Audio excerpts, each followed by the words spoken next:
Hello friends, welcome to my channel. আজ আমরা এখানে ইন্ডিয়ান কনস্টিটিউশন বা ভারতের সংবিধানের যে বিভিন্ন পার্টস, আর্টিকেল এবং এমার্জেন্সি প্রভিশনসগুলো রয়েছে তার উপর ইম্পর্টেন্ট এমসিকিউ প্রশ্নোত্তর আলোচনা করব।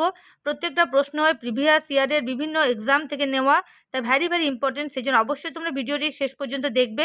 আর রেগুলার এরকম ভিডিও পাওয়ার জন্য চ্যানেলে যারা নতুন আছো প্লিজ চ্যানেলটিকে সাবস্ক্রাইব করে পাশে থাকা বেল আইকনে প্রেস করে নিও, তাহলে যখনই আমরা ভিডিও আপলোড করব তোমাদের কাছে নোটিফিকেশান পৌঁছে যাবে। এখন আপকামিং যে WBCS মেন্স এবং প্রিলিমস এক্সাম রয়েছে তার কথা মাথায় রেখে আমরা জেনারেল স্টাডিজের প্রত্যেকটা সাবজেক্টের উপর রেগুলার এমসিকিউ প্রশ্নোত্তর দিচ্ছি এবং সেই জন্য 1000 এমসিকিউর একটা সিরিজ শুরু করেছি প্রত্যেকটা সাবজেক্টের। সেই ভিডিওগুলি যদি তোমরা পেতে চাও তাহলে ডেসক্রিপশন বক্সে যে প্লেলিস্ট রয়েছে সেই লিঙ্ক থেকে তোমরা পেয়ে যাবে।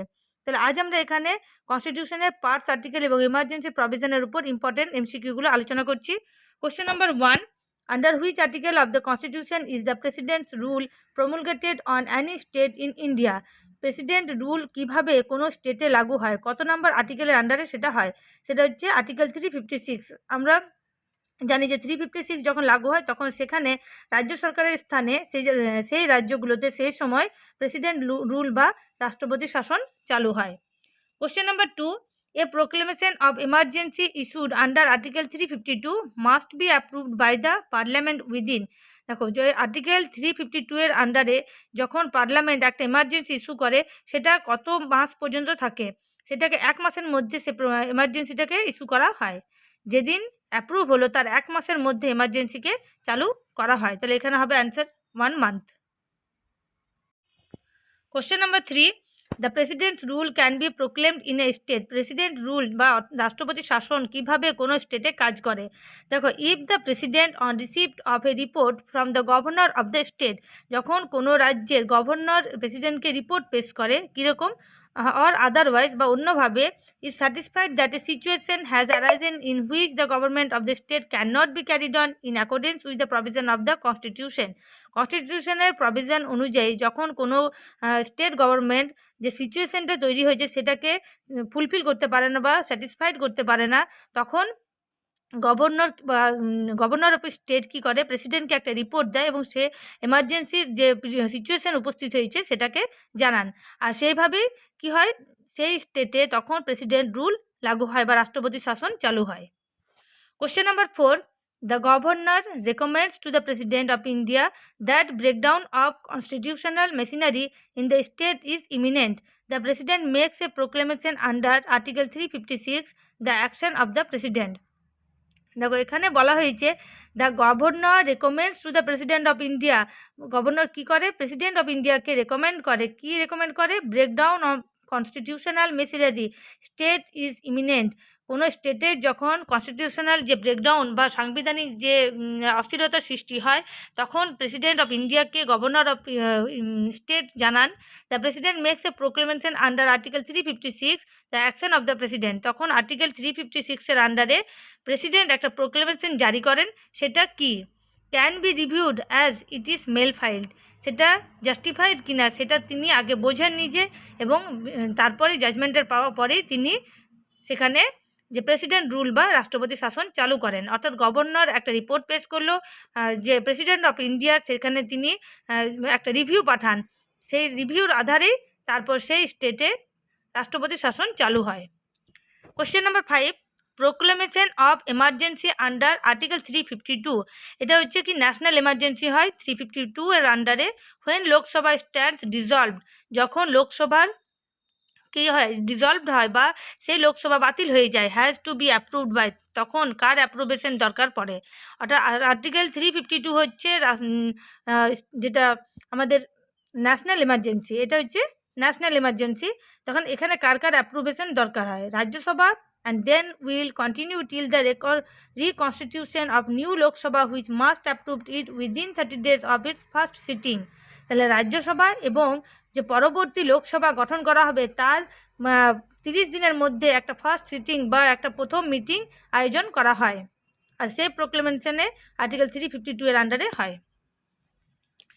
Question number 6. The rule of passing resolution by 2/3 majority of total number of members of the House of Parliament is applicable in the case of the rule of passing resolution, যেখানে রিজলিউশনটা কীভাবে pass হয়, 2/3 majority, যে member of total number of মেম্বারের 2/3 মেজরিটির আধারে এখানে একটা rule pass হয়।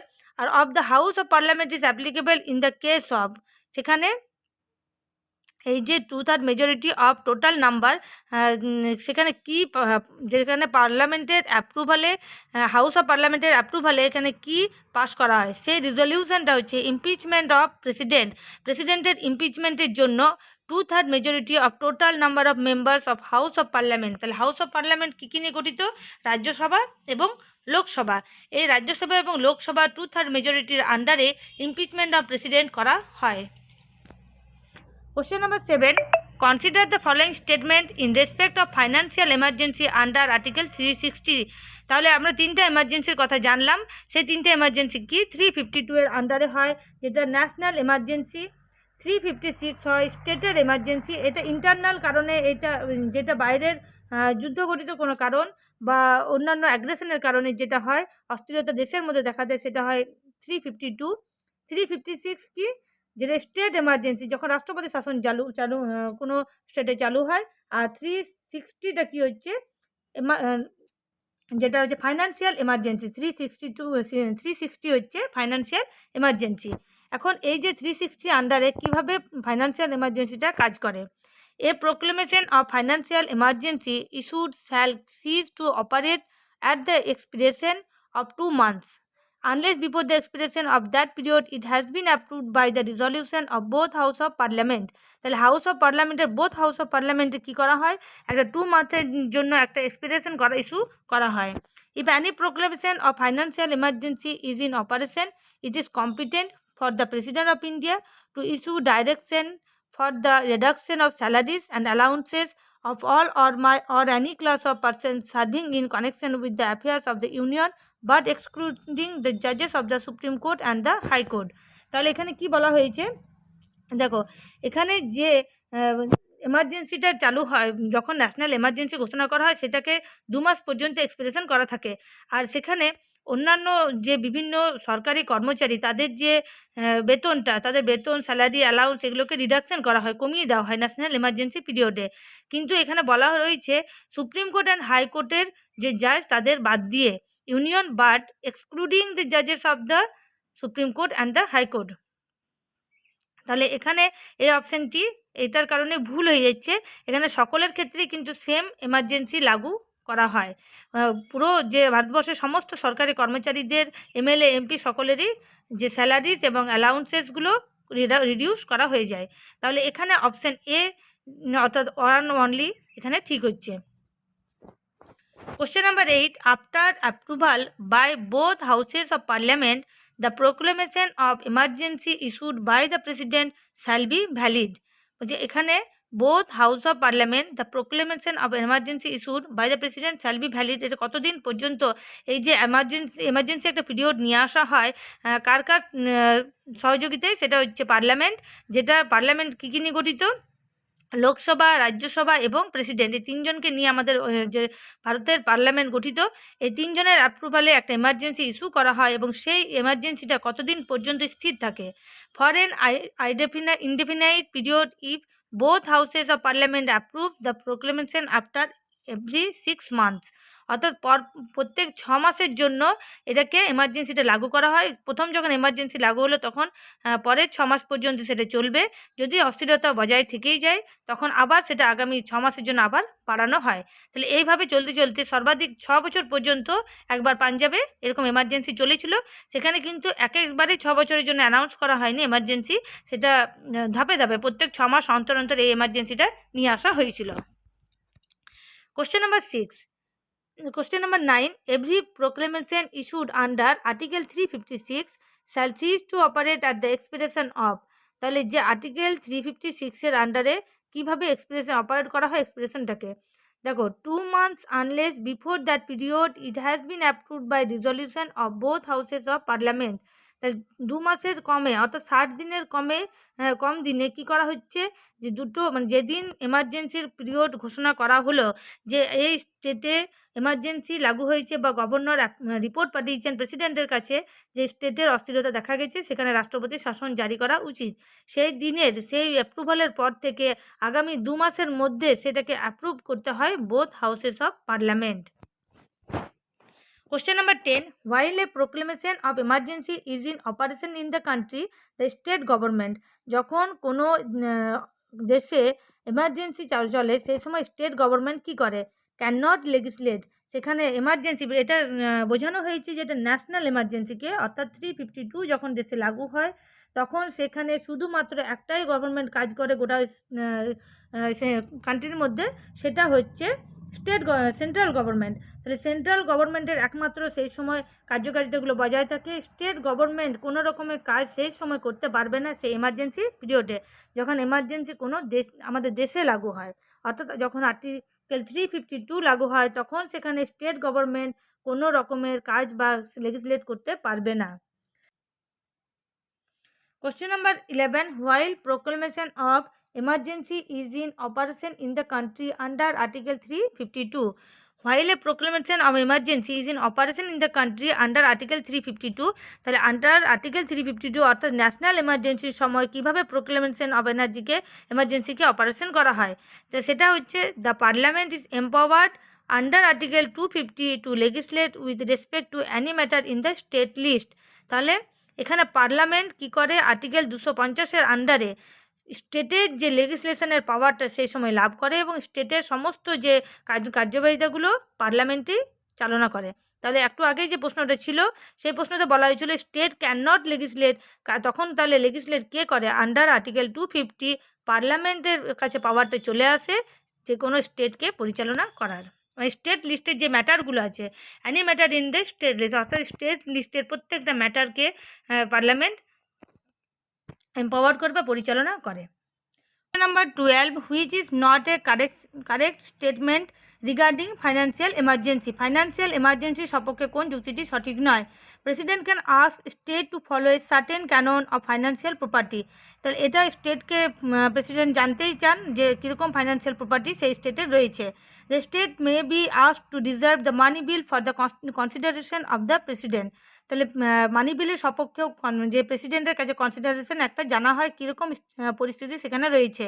President can suspend the normal allocation of revenues, তাহলে যে নর্মাল অ্যালোকেশন রেভিনিউ সার্ভিসেস থাকে সেটাকে তিনি চেঞ্জ করতে পারেন বা সাসপেন্ড করতে পারেন। President can reduce the salaries of civil servant and not জাজেস, তাহলে এখানে যে নট জাজেস কথাটি রয়েছে সেটাই কিন্তু ভুল, অর্থাৎ এখানে যেটা হবে অপশন ডি হবে রাইট আনসার। প্রেসিডেন্ট কিন্তু পারেন সিভিল সার্ভেন্ট এবং জাজেসদের স্যালারিকে রিডিউস করতে ফাইন্যান্সিয়াল এমার্জেন্সি পিরিয়ডে। Question number 13. According to Article 164 of the Constitution of India, in 3 states there shall be a minister in charge of tribal welfare who may be addition be in charge of the welfare of the scheduled caste and backward classes. Which one of the following state is not covered by the article?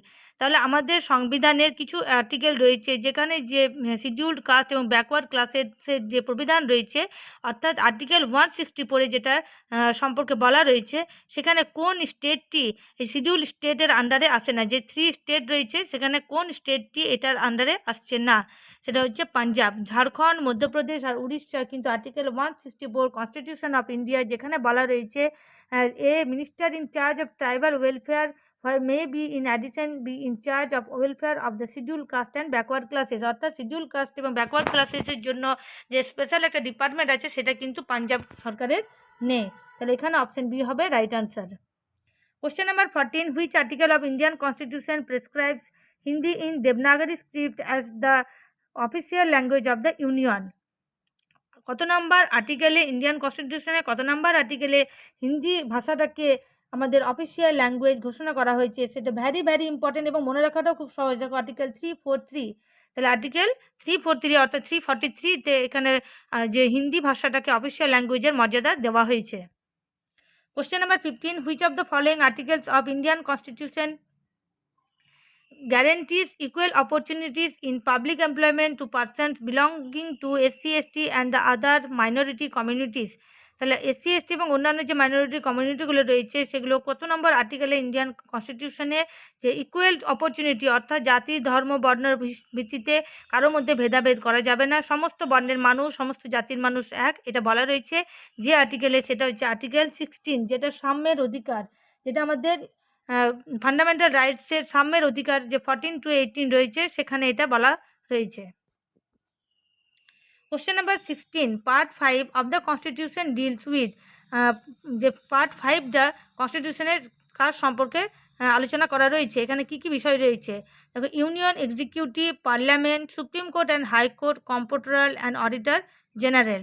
Part 5-এ আমাদের কি বিষয়গুলি রয়েছে, এখানে union executive, parliament আর comptroller and auditor general, অর্থাৎ আমাদের যে ইউনিয়ন গভর্নমেন্টের যে বিভিন্ন ডিপার্টমেন্টগুলো রয়েছে সেগুলো এটার আন্ডারে আসছে, কিন্তু যে সুপ্রিম কোর্ট অ্যান্ড হাইকোর্ট অর্থাৎ বিচারাধীন যে ভাগগুলো সেটা সেন্ট্রাল গভর্নমেন্টের যে পার্ট আছে সেখানে আসছে। তাহলে এখানে 1, 2 and 4 হবে right answer. Question number 17, provision of the constitution relating to the administration of scheduled areas and tribes in schedule 5। তাহলে শিডিউলড 5-এর আন্ডারে যে অ্যাডমিনিস্ট্রেশন অফ শিডিউলড এরিয়াসগুলো রয়েছে সেখানে কি বলা রয়েছে, may be altered by parliament by ordinary legislation. তাহলে এখানে যে প্রভিশন অফ দ্য কনস্টিটিউশন, কিসের provision, relating to the administration of scheduled areas and tribes in scheduled 5। তাহলে এখানে altered by parliament by ordinary legislation, একটা অর্ডিনারি লেজিসলেশনের মাধ্যমে যে শিডিউলড এরিয়াগুলো কীভাবে পরিবর্তন করা হবে সেটা করা যাবে। Question number 18, provision of having a UPSC and public service commission for states are ancient in, যেটা পরীক্ষার জন্য তোমরা পড়ছো, প্রিপারেশান নিচ্ছ, সেটা কত নাম্বার আর্টিকেল কত নাম্বার পার্টে রয়েছে অবশ্যই তোমাদের জানা দরকার। সেটা হচ্ছে পার্ট 14, চ্যাপ্টার 1, আর্টিকেল 308 to 323। খুব ভালোভাবে মনে রাখবে এটা। UPSC and public service commission আসে পার্ট 14-এর আন্ডারে চ্যাপ্টার 1 যেখানে রয়েছে, আর সেটা কত নম্বর আর্টিকেল, 308 to 323, মোট 15টি আর্টিকেল রয়েছে এই ব্যাপারে। Question number 19, match the following. এখানে article 19(1)(a, right to decide and settle in any part of the country, right to form association or unions, freedom of speech and expression, right to practice any profession or carry on any occupation, business or trade। তাহলে দেখো এখানে যে right 1A-তে সবার আগে যেটা 1A রয়েছে সেখানে কি বলা হয়েছে, তোমাদের কথা বলার স্বাধীনতা। প্রথমে মনে রাখবে, কিভাবে মনে রাখবে, যে আমাদের একটা কথা বলার নিজস্ব স্বাধীনতা রয়েছে, আমরা আমাদের ব্যক্ত বা অভিব্যক্তিকে প্রকাশ করব, সেটার জন্য একটা আমাদের ভাষার দরকার এবং সেই ভাষার স্বাধীনতা বা কথা বলার স্বাধীনতা আমাদের রয়েছে। 1C-তে কী রয়েছে, 1C-তে রয়েছে right to form associations or union. তো এরকম ভেঙে ভেঙেও প্রশ্ন আসছে আর খুব ইম্পর্ট্যান্ট এবং মনে রাখাটাও একটু টাফ, সেই জন্য ভালোভাবে পড়বে এগুলো।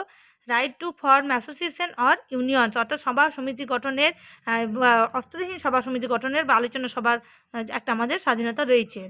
19(1)(e)-তে কী রয়েছে, 19(1)(e)-তে থাকছে right to decide and settle in Annie part of the country, তুমি দেশের যে কোনো জায়গায় গিয়ে নিজের বাসস্থান করতে পারবে। আগে যেটা 370 আন্ডারে আমরা জম্মু কাশ্মীরে আমরা জায়গা কিনতে পারতাম না, সেটাও এখন উঠিয়ে নেওয়া হয়েছে। কোশ্চেন নাম্বার 91(t)-তে কী রয়েছে, right to practise any profession or carry on any occupation, business or trade, এগুলো রয়েছে 91(t)-তে। কোশ্চেন নাম্বার 20, এখানে ম্যাচিং করতে বলা হয়েছে পার্ট 1 ভ্যারি ভেরি ইম্পর্টেন্ট এবং খুব মনে রাখাটাও সহজ। আমরা এই যে শিডিউলড এবং পার্টের উপর একটা ভালো ভিডিও বানিয়েছি এবং আমাদের চ্যানেলে পেয়ে যাবে, তোমরা ডেসক্রিপশন বক্সে যে কনস্টিটিউশনের যে প্লেলিস্ট রয়েছে সেখানে তোমরা পেয়ে যাবে। এখানে পার্ট 1-এ কী বলছে, পার্ট 1 কার সম্বন্ধে হচ্ছে সেটা, এবং আমরা সেখানে ট্রিকের মাধ্যমে বুঝিয়েওছি এই ব্যাপারটা। The union and its territory, ভারতের যে ভারতবর্ষ সম্পর্কে, ভারতের যে রাজ্য যে ইউটিগুলো রয়েছে তার সম্পর্কে এখানে বলা রয়েছে।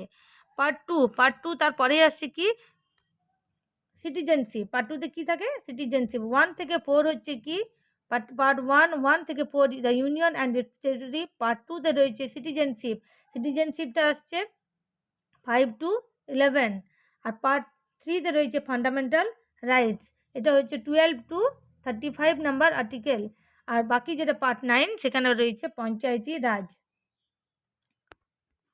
আজ আমরা এখানে মোট 20টি প্রশ্ন উত্তর এই চ্যাপ্টারের উপর আলোচনা করলাম। আশা করি ভিডিওটি ভালো লেগেছে এবং তোমাদের কাছে অনেকটা সহজ হয়ে উঠেছে চ্যাপ্টারটি। ভালো লাগলে প্লিজ লাইক করে দিও এবং বন্ধুদের মাঝে বেশি বেশি করে শেয়ার করো, সবারইও হেল্প হয়ে যাবে। Thanks for watching, good bye and see you in next video.